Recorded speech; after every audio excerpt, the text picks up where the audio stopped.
30ஆம் அத்தியாயம். நண்பகலுக்கு பின்னர் தான் எல்லோரும் படுக்கையை விட்டு எழுந்தனர்.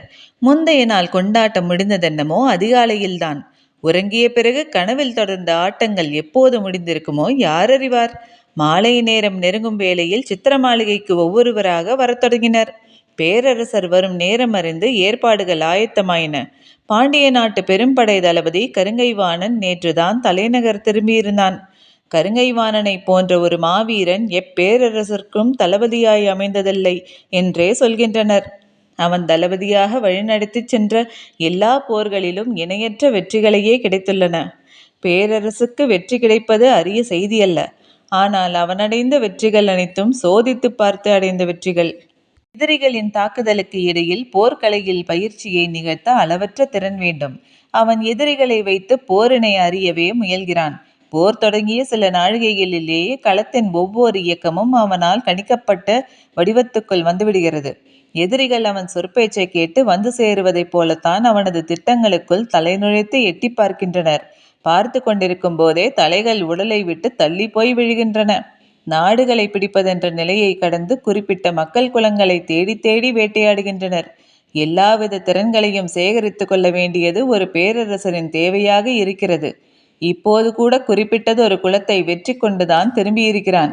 இத்திருமணத்தை முன்னிட்டு சூழ்கடல் முதுவனுக்கு மிகச்சிறந்த பரிசை தர பேரரசர் விருப்பப்பட்டார். அதற்காகவே பெருந்தாக்குதல் நடத்தப்பட்டது. சில 100 பேரை பிடிக்க பல்லாயிரம் வீரர்கள் கொண்டு நடத்தப்பட்ட தாக்குதல். வழக்கமாக தாக்குதல் முடிந்து படைகள் பாசறைக்கு திரும்பினால் தலைநகர் முழுவதும் அவர்களின் வீரக்கதைகள் தான் பேசப்படும். ஆனால் இப்போது அதையெல்லாம் பேச யாருமில்லை. முந்தைய நாள் பெரு விருந்தில் யார் எங்கே கொடை சாய்ந்தனர் என்பதுதான் பேச்சாக இருந்தனர். வந்திறங்கிய யவன அழகிகளை பற்றி பேசாதவர்கள் யாருமில்லை. ஒளிகுன்றா பேரழகு என்று பார்த்தோர் சொல்கின்றனர். யவன தளபதிகளும் பாண்டிய நாட்டை பார்த்து வியந்து போயிருந்தனர். மேற்கூரை மூடப்பட்ட 100 கால் அரங்கை அவர்கள் பெரு வியப்பில் ஆழ்த்தியதாக மொழிபெயர்ப்பாளர்கள் கூறினர். அவர்கள் நாட்டில் உள்ளதெல்லாம் மூடப்படாத திறந்த வெளி அரங்குகள் தானாம். பேச்சினூடே ஒவ்வொருவராக சித்திர மாளிகைக்குள் வந்து சேர்ந்தனர். வணிகர் குல தலைவர்கள் 4 உள்ளே நுழைந்தபோது இளவரசனும் கருங்கைவாணனும் சாகலைவனும் அங்கே இருந்தனர். முசுகுந்தரும் வெள்ளிகொண்டாரும் உள்நுழைந்தனர். இன்னும் சற்று நேரத்தில் பேரரசரும் சூழ்கடல் முதுவனும் வந்து விடுவார்கள் என செய்தி சொன்னார்கள். பணியாட்கள் பளிங்கு குவளையில் தேரலை ஊற்ற ஆயத்தமாயினர். நேற்றைய கொண்டாட்டத்தில் மேற்கூரையில் தொங்கும் கயிற்றை பிடித்து கொண்டு அந்தரத்தில் ஒருத்தி ஆடினாளே, இப்போதும் என்னால் அதை நம்ப முடியவில்லை என்றான் சாகலைவன். அவள் தந்தரையில் ஆடினால் கூட நமது கண்களால் நம்ப முடியாமல் தான் இருந்திருக்கும் என்றார் முசுகுந்தர். பேசி கொண்டிருக்கும் போது வெள்ளிகொண்டார் கேட்டார், அந்த ஆட்டம் எப்பொழுது நிகழ்ந்தது? எல்லோரும் சிரித்தனர். உங்களின் ஆட்டம் தொடங்கிய பின்னால்தான் என்றான் சாகலைவன். அவளாவது கயிற்றை பிடித்து ஆடினாள், நீங்களோ காற்றை பிடித்தே ஆடினீர்கள் என்றார் முசுகுந்தர். சிரிப்பு அரங்கை நிறைத்தது. பேரரசர் வரும் அறிவிப்போசை கேட்டது. சிரிப்பொலியை அடக்கி வாயில் நோக்கி வணங்கி நின்றனர். தேரல் மட்டும்தான் அருந்தும் போது தரும் மயக்கத்தை அதன் மனத்தை நுகரும் போதே தந்துவிடும் சிறப்பை கொண்டது. அதனாலேயே குவளையில் ஏந்தியபடி மோந்தும் விளக்கியுமாக ஒரு விளையாட்டை விளையாடுவர்.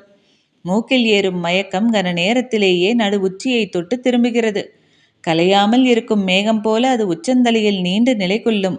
எப்போது குடிக்கத் தொடங்குகிறார்களோ அதன் பின் அது வயிற்றோடும் எரிகொள்ளும் மயக்கத்தோடும் தொடர்புடையதாகி விடுகிறது. எனவே முதல் மிடரை அருந்தும் வரை மயக்கம் காலத்தை நீட்டிச் செல்பவன்தான் தேரலில் தேர்ந்தவனாகிறான். இங்கிருப்பவர்கள் எல்லோரும் தேர்ந்தவர்கள்தான். ஏந்திய குவளையை மூக்குகள் நுகர்ந்தபடி பேச்சுக்கள் மட்டுமே சுழன்று கொண்டிருந்தன. அரங்கின் நாட்டம் பற்றி பேசுதல் மிதக்கும் மனநிலைக்கு மெருகேற்றியது. திரைச்சீலை விலக மறுத்த கணத்தில் பணியாளன் ஒருவன் ஓடிப்போய் அதை சரி செய்தான். அது தற்செயலான நிகழ்வு என்று எல்லோரும் நினைத்தனர். ஆனால் அரங்கனரின் கவனம் முழுவதையும் திரைச்சீலையில் நிறுத்தி தனது சீலையை மாற்றி சுழன்று உள்நுழைந்தாளே அவள், அந்த கணம்தான் நேற்றைய ஆட்டத்தின் உச்சம் என்றார் முசுகுந்தர். தேரலை அருந்தியபடி புதிய வெப்பனின் வாய் முணுமுணுத்தது. உச்சத்தை அறிந்தவன் நான் மட்டுமே. எல்லோரும் ஆடலரங்கையே பேசிக்கொண்டிருக்க சூழ்கடல் முதுவன் அமைதியாக கேட்டுக்கொண்டிருந்தான். அவரை பார்த்து பேரரசர் கேட்டார், நீங்கள் பேரரங்கில் கலந்து கொள்ளவில்லையா? பேரரசே, நான் திசைவேழரை காண போயிருந்தேன். மிக பயனுள்ள பொழுதாக அது அமைந்தது. நீங்கள் அடைந்த பயனை எங்களோடு பகிர்ந்து கொள்ளலாமே. யவனர்களுக்கும் நமக்குமான வானியல் வேறுபாட்டை பற்றி பொருத்தமானவரிடம் உரையாட வேண்டும் என நீண்ட நாள் நினைத்திருந்தேன். அது நேற்றுதான் நிறைவேறியது.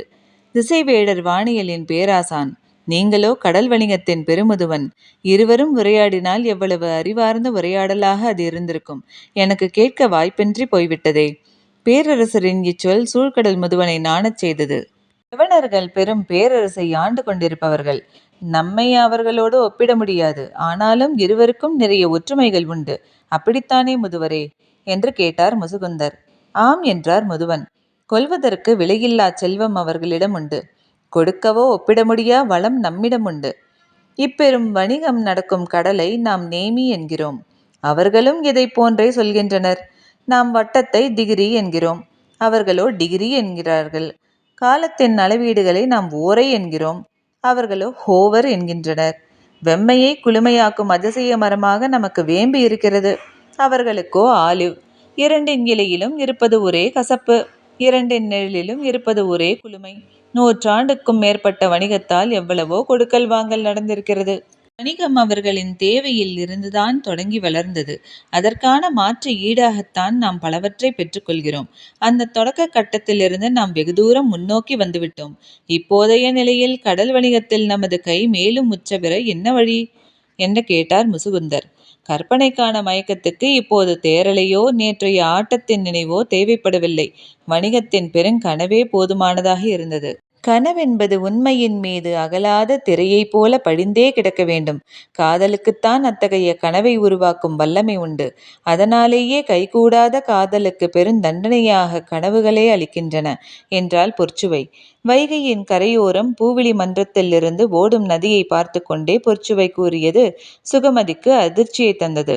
சக்கரவாக பறவை கடலின் குறியீடாக மட்டுமல்ல, காதலின் குறியீடாகவும் இருக்கிறது. எனவே அவ்விடம் விட்டு வெளியில் வருதல் நலம் என தோன்றியதால் வைகை கரைக்கு அழைத்து வந்தாள் சுகமதி. நதி கனவோடும் காதலோடும் கலந்த ஒன்றல்லவா? அதுவும் வைகை காதலர் திருவிழாவாக காலங்காலமாக தனது உள்ளங்கையில் வைத்து கொண்டாடும் நதியல்லவா? இங்கு வந்தால் வேறு எதன் நினைவு வரும் என்று நீ நினைத்தாய் என்று கேட்டாள் பொற்சுவை. வைகையை தமிழ் நதி என்றுதானே புலவர்கள் அழைக்கிறார்கள். அதனால் உங்களின் நினைவு இலக்கியத்தின்பால் செல்லும் என நினைத்தேன் என்றாள் சுகமதி. இலக்கியமும் காதலும் வெவ்வேறா சுகமதி என கேட்டவள் கூறினாள். நீ கப்பலுக்குள் இருக்கும் நீரணி மன்றத்தில் நாட்டியம் பார்த்திருக்கிறாயா? ஒரே ஒரு முறை மணிவாய்த்தீவுக்கு போகும்போது உங்களோடு சேர்ந்து பார்த்திருக்கிறேன். அப்போது என்ன நடந்தது என்று நினைவுபடுத்தி பார். நடனமாடுபவரின் கால்களை நாம் வியந்து பார்த்து கொண்டிருப்போம். ஆனால் அதைவிட அதிகமாக நாம் ஆடிக்கொண்டிருப்போம். எது நடனம் என்ற குழப்பம் இருந்து கொண்டே இருக்கும். இலக்கியமும் காதலும் அப்படித்தான். எது இலக்கியம் எது காதல் என்பதை பிரித்தறிய முடியாது. ஒன்றின் நிழலாக இன்னொன்று இருக்கும். ஆனால் எது நிழல் என்பதை உறுதியாக சொல்ல முடியாது. சுகமதி வாயெடுத்து போனாள். வைகையின் சிற்றலைகள் அடுத்தடுத்து வந்து பொற்சுவையின் கால்களை நனைத்து போயின. ஆடையின் கீழ் விளிம்பு முழுவதும் ஈரமானது. நேற்று ஆடலரங்குக்கு இளவரசியார் ஏன் வரவில்லை என்றும் நீயாவது சொல்லி அழைத்து வர வேண்டாமா என்றும் பலர் என்னை கேட்டனர். நீ என்ன சொன்னாய்? பொற்சுவை மிகச் சிறந்த நடனமங்கை. யாருடைய ஆட்டத்தை பார்க்க வேண்டுமென்று அவருக்கு தெரியாதா என பதிலுக்கு கேட்டேன். மறுமொழியால் மகிழ்ந்து பொற்சுவை கேட்டாள். நான் சிறந்த நடனமங்கையா சுகமதி? இதில் என்ன ஐயம்? நீங்கள் ஆடிய ஆட்டத்தைக் கண்டு மயங்கியவன்தானே அந்த மாவீரன்? கேலி சிரிப்பொன்றை உதிர்த்தபடி பொற்சுவை கேட்டாள். நீ எதற்காக என்னை வைகை கரைக்கு அழைத்து வந்தாய்? இப்போது எதை நினைவூட்டுகிறாய் என கவனித்தாயா? அப்போதுதான் சுகமதிக்கு தான் செய்த தவறு புரிந்தது. நாக்கை மடக்கி கடித்தாள். தப்பிக்க முடியாது சுகமதி. நானும் நீயும் காதலை விட்டு ஒருபோதும் தப்பிக்க முடியாது. ஆடையின் கீழ் விளிம்பை நதிநீரும் கழுத்தின் மேல் விளிம்பை கண்ணீரும் கடந்து கொண்டிருக்கின்றன. நாம் என்ன செய்ய முடியும்? இப்படி ஒரு மயக்கம் முள்ளுக்குள் சுழல ஆரம்பித்தால் யார்தான் என்ன செய்ய முடியும்? தேரலின் சுவையை இதழ்கள் பருகத் தொடங்கிய நேரத்தில் சூழ்கடல் முதுவன் பேசத் தொடங்கினான். யவனத்தேரல் இதனினும் கடுஞ்சுவை கொண்டது. ஆனால் மனமற்றது. பாண்டிய நாட்டு தேரலின் தனிச்சுவையே மனத்தினாலேயே மயக்குதல்தான். யவனத்தேரல் மனமற்று போகலாம். ஆனால் யவன அழகிகள் பார்த்தாலேயே மயக்க வைக்கும் மாயங்களன்றோ. அவர்களை என்ன சொல்வது? ஏளனமாய் ஒரு சிரிப்பு சிரித்தார் முதுவன். இதில் சிரிக்க என்ன இருக்கிறது என கேட்டார் முசுகுந்தர். நீங்கள் பேரழகிகள் என்று வர்ணித்து மயங்குகிறீர்களே, அவர்களில் பெரும்பான்மையோர் யவன அழகிகள் அல்லர். அவையில் இருந்த எல்லோருக்கும் உச்சியில் ஏறிய மயக்கம் சட்டென கீழிறங்கியது. பேரரசர் திகைத்து போனார். முதுவன் அதனை கண்டுகொள்ளாமல் தேரலை பருகினான். என்ன இப்படி சொல்கிறீர்கள்? அவர்கள் யவன அழகிகள் இல்லாமல் வேறு யார்? அவர்கள் எல்லோரும் பாப்ரிகோன் அழகிகள். ஒரு சாயலில் யவன அழகிகள் போல் இருப்பார்கள். அவர்களைத்தான் கப்பலில் வந்து இறக்குகின்றனர். எங்களுக்கு உண்மை தெரியும் என்பதால் இம்முறை 3 பேரை மட்டும் யவனத்திலிருந்தும் மீதம் 20க்கும் மேற்பட்டோரை பாப்ரிகோனிலிருந்தும் அழைத்து வந்து பரிசளித்தனர். எல்லோரும் அதிர்ந்து போனார்கள். சற்றே பதற்றமும் உருவானது. பரிசளிக்கப்பட்டவர்களில் 3 மட்டும்தான் யவன அழகிகள் என்று எப்படி சொல்கிறீர்கள் என்று கேட்டார் வெள்ளிக்கொண்டார். குவளையை மாற்றி நிரப்பிய தேரலை கையில் ஏந்தியபடி முதுவன் சொன்னான். நாங்கள் வணிகத்தில் பெரும் பொருள் ஈட்டுபவர்கள் மட்டுமல்லர், பெரும் பொருள் இழப்பவர்களும் தான். பேரரசுக்கு ஏற்பட்ட அதிர்ச்சிக்கு வெளிப்படையாகவே தெரிந்தது. இந்த ஏமாற்றம் ஒரு தரப்புக்கு மட்டும் என்று நினைத்து விடாதீர்கள், இரு தரப்புக்கும் தான் நிகழ்கிறது என்றார் முதுவன். அந்த தரப்புக்கு என்ன நிகழ்கிறது என்பதை தெரிந்து கொள்ள ஆர்வத்தோடு இருந்தனர். இங்கே வாங்கும் முத்துக்களை பல 100 மடங்கு விலைக்கு அவர்களின் சொந்த நாட்டினரிடம் விற்பனை செய்கின்றனர். உங்களுக்கு தருவனவற்றில் நிறமும் மூக்கும் தான் வேறுபடுகின்றன. அவர்களுக்கு தருவனவற்றில் 100க்கு 100 வேறுபடுகின்றன. எல்லோரும் வாய் பிளந்து கேட்டுக்கொண்டிருந்தனர். முதுவன் சொன்னான். இதுதான் வணிகத்தின் நியதி. விற்கப்படும் இடத்தில் முடிவாகும் விலை பொருளுக்கு மட்டுமல்ல, அதை பற்றிய அறியாமைக்கும் சேர்த்துத்தான். பல 100 மடங்கு அதிகப்படுத்தி விற்கிறார்கள் என்றால் அதை ஏன் அவர்கள் மட்டும் பெற வேண்டும்? இவ்வணிக பாதையின் கட்டமைப்பு கையில் வைத்திருப்பது அவர்கள்தானே. அவர்கள் வைத்துள்ள கட்டமைப்பு என்ன என்பதை சற்று விளக்கமாக சொல்லுங்கள். அதன்பின் நாம் என்ன செய்யலாம் என்பதை பற்றி சிந்திக்கலாம் என்றார் முசுகுந்தர். இனிமேல் சிந்திக்க என்னடி இருக்கிறது? எல்லாம் முடிந்துவிட்டது. என்னால் இன்னும் நம்ப முடியவில்லை. எதனால் தங்கள் தந்தை இந்த முடிவை எடுத்தார்? பாண்டிய நாட்டு முத்துக்கள் 100 மடங்கு அதிக விலைக்கு யவனத்தில் விற்பனையாவதை அறிந்துதான். அதற்காகவா எடுத்திருப்பார்? வேறு எதற்காக எடுத்தார்?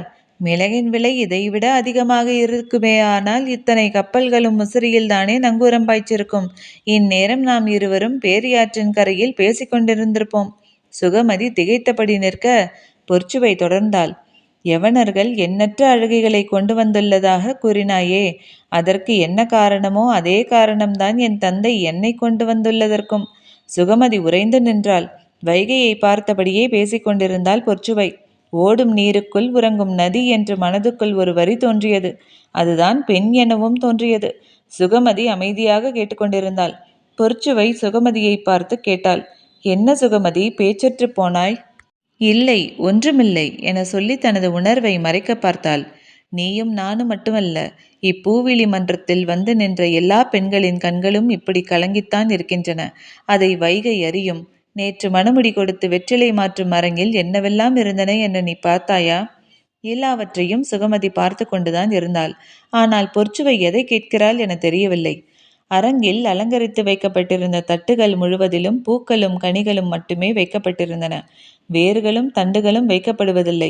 ஏன் தெரியுமா? கேள்விக்கு பிறகுதான் சுகமதி சிந்தித்து தொடங்கினாள். அதற்கான காரணம் தெரியவில்லை. வேர்களும் தண்டுகளும் தம்மை பெருக்கிக் கொள்வன. பூக்களும் கனிகளும் தான் தம் இனத்தை பெருக்குவன. அலங்கரித்த தட்டில் வைத்த கனி மாற்றப்பட்டதன் காரணம்தான் நான் மாற்றப்படுவதும். ஓரளவு கல்வியறிவு கொண்டவள்தான் சுகமதி. வணிக குலத்திலிருந்து வந்தவள்தான் அவளும். அதனால்தான் பொற்சுவை பேசும் பொருளின் ஆழம் அவளுக்கு புரிந்தது. ஆனால் அதை எதிர்கொள்ளும் மன வலிமை அவளிடம் இல்லை. மனமாற்றத்துக்காகத்தான் வைகை கரைக்கு போவோம் என்று சொல்லி அழைத்து வந்தாள். ஆனால் இங்கு நடப்பது தலைகீழாக இருந்தது. வைகை கரையை விட்டு விரைவில் அகலமாட்டோமா என்று தோன்றியது சுகமதிக்கு. அதுவும் தட்டில் என்னென்ன கனிகள் வைக்கப்பட்டிருந்தன என்று பார்த்தாயா? நினைத்து பார்த்து சுகமதி சொன்னாள். பலாவும் மாதுளையும் இருந்தன. இவை இரண்டும் தான் கனிகளா? எல்லோருக்கும் பிடித்த மாங்கனி ஏன் வைக்கப்படவில்லை? இவ்வளவு பெரிய பாண்டிய நாட்டில் ஒரு மாங்கனி கூடவா கிடைக்கவில்லை? சுகமதிக்கு காரணம் புலப்படவில்லை. பொற்சுவை சொன்னாள். பலாவும் மாதுளையும் பல வித்துக்களை கொண்ட கனிகள். மா ஒற்றை விதையை கொண்ட கனி. சொல்ல வருவதன் பொருள் புரிந்த போது திகைத்து போனாள் சுகமதி. சடங்குகளுக்கு பின்னால் இருக்கும் காரணங்கள் நடுங்கச் செய்வன போல இருந்தன. பொற்சுவை மேலும் சொன்னாள். என் உடல் எக்கனியாகவும் இருந்துவிட்டு போகட்டும். ஆனால் என் மனமோ ஒற்றை விதையுடைய மாங்கனி.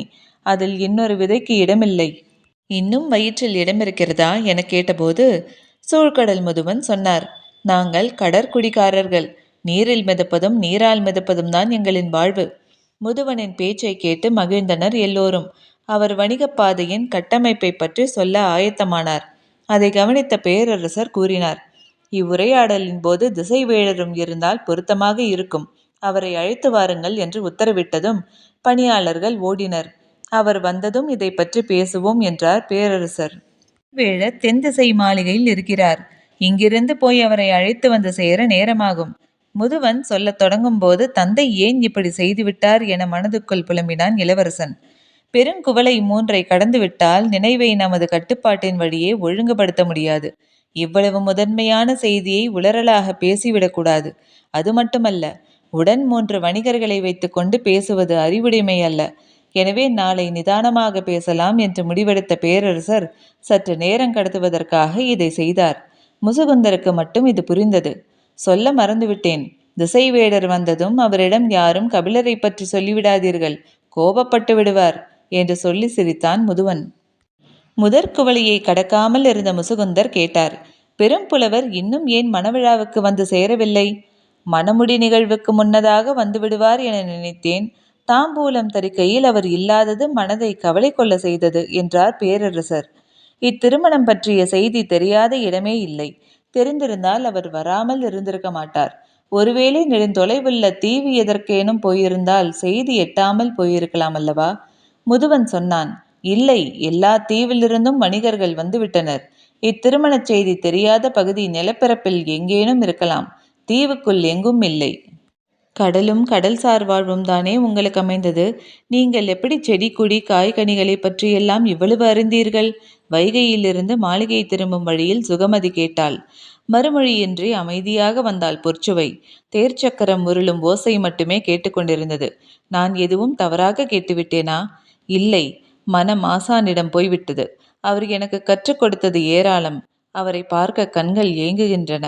அவர் ஏன் இன்னும் மணவிழாவுக்கு வராமல் இருக்கிறார்? அதை பற்றி நான் சிந்திக்கவில்லை. அவரை பார்த்தால் அந்த கணமே உடைந்து அழுது விடுவேன். அவரை நினைத்தாலே மனதில் பதற்றம் பற்றி கொள்கிறது. அதனாலேயே நினைக்காமல் இருக்கிறேன். இப்போது நீ அவரை நோக்கிய நினைவை கிளறி விட்டு விட்டாய். இன்னும் சில நாள்கள் தானே இருக்கின்றன. அதற்குள் வந்துவிடுவார் என நினைக்கிறேன். வருவதாக இருந்திருந்தால் எப்போதோ வந்திருக்க வேண்டும். அதற்கான நாள்கள் கடந்து விட்டன. இனி அவர் வரமாட்டார். பாண்டிய பேரரசின் போற்றுதலுக்குரிய பெரும்புலவர் எப்படி வராமல் இருப்பார்? இம்மணவிழா பற்றிய செய்தி தெரிந்தால்தானே வர முடியும். வேந்தர்கள் அனைவருக்கும், சிற்றரசர்கள் எல்லோருக்கும் அழைப்பு அனுப்பப்பட்டுள்ளது. தீவு கூட்டங்கள் எங்கிருந்தும் வணிகர்கள் வந்துள்ளனர். பின் அவருக்கு தெரியாமல் இருக்க வாய்ப்பில்லையே. உதட்டோரம் சின்னதாக ஒரு சிரிப்பை உதிர்த்துவிட்டு பொற்சுவை சொன்னாள். அவர் பரம்பு நாட்டுக்கு போயிருந்தால் எப்படி தெரிந்திருக்கும்? சுகமதியின் கண்கள் இமைக்காமல் நிலை கொண்டன. பொற்சுவை தொடர்ந்தாள். இது போன்ற செய்திகள் சென்றடையாமல் இருக்கும் ஒரே நிலப்பகுதி அதுவாகத்தான் இருக்க முடியும். ஆசானும் அங்கே போக வேண்டும் என்று பல ஆண்டுகள் விருப்பத்தோடு இருந்தார். அது இப்போது நிகழ்ந்திருக்க வேண்டும். சற்று இடைவெளி விட்டு சொன்னால், என் கண்ணீர் அவரை வெகு தொலைவிலேயே நிறுத்திவிட்டது சுகமதி. இத்துடன் அத்தியாயம் முடிவடைந்தது. நன்றி.